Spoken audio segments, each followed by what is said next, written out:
So here's the deal. I know some of you have been thinking that I'm laying on the beach somewhere drinking mojitos and chilling, but that's not true because I have been working on a few projects lately. So first things first, our race car is not progressing as fast as I'd like, but we still have some time until the start of the official race/track day season. That said, we did get wheels for the car. So we bought two sets of 18-inch Apex wheels.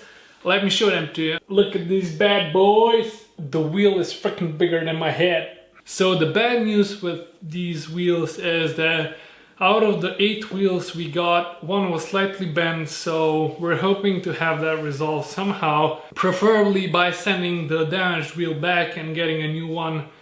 If not, we're just gonna have to fix it and respray it, and I don't know. On the race car, we still have to install the seat. We're currently searching for our Recaro pole position, but used ones are hard to find and new ones are quite expensive, so we're still not sure what we're gonna do, but we'll probably just end up buying a new one and calling it a day. I think I mentioned in the vlog where we picked the car up that we're also gonna do some hill climbs, and for that we need the car to be FIA compliant. So we still need some bits and pieces around and inside the car. One of the bigger projects we are gonna have to do if we want to race the car is install a race fuel tank, which is mandatory in 2018, and that can go two ways. Either we are gonna have a smooth installation and the car is gonna run perfectly, or we are gonna have to mess with the car electronics, which isn't ideal and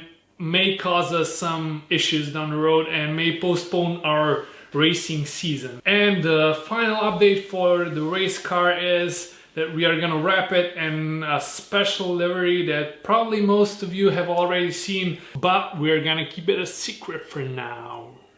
I said I'm working on a few different projects, and one of them is trying to launch my apparel store called Go for the Gap. And good news is the first collection is already online, and it's basically outlines of awesome cars on t-shirts. So you can click a link in the description or just go to goforthegap.com and let me know what you think.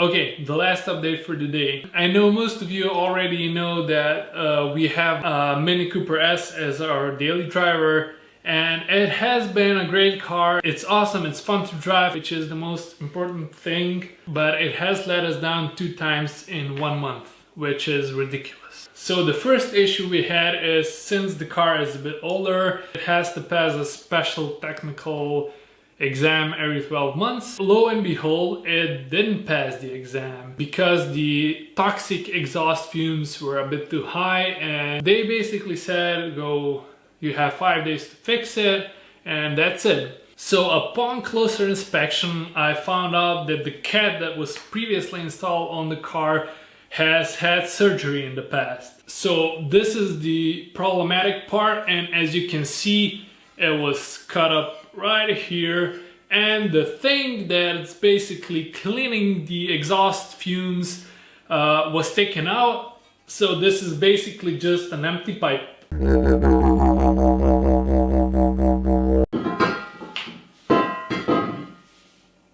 And luckily I have friends that also drive the most reliable car on this planet, and I got a hold of a working cat. Thanks, Mia. So I had to roll up my sleeves and do some manly stuff, but I did manage to replace the cat and pass the exam. Yay! Okay, the second incident was a bit more serious and scarier, but there's a lesson to be learned in everything, right? Anyway, a bit of backstory. When we bought the Mini, we just replaced everything that could be replaced. Brake discs, brake pads, braided lines, all liquids and stuff like that. Anyway, we were just off to the gym the other day, and Moitza sat in the car and pressed the brake pedal and said, hey, something weird is going on. The brake pedal just fell onto the floor. And I was like, nah, you're fine, just start the car, let's go. And she's like, no, I think the brakes aren't working, something strange is going on. I'm like, no, just go, let's go, we don't have time for this. As it turns out, the wife was correct once again. So we installed the braided lines, I think during the summer, when we had the 17-inch wheels with summer tires on them, and when we switched to winter tires that are on 16-inch wheels, it looks like the wheel was just rubbing against the brake line, and luckily we found this out in front of our house and not driving down the highway, because that would have been a bit messy. So lesson of the month: if you have aftermarket braided lines, please do me a favor and check your lines when you're changing tires, because you really don't want the brakes to fail if you're driving fast or even slow. You just don't want your brakes to fail. You need your brakes.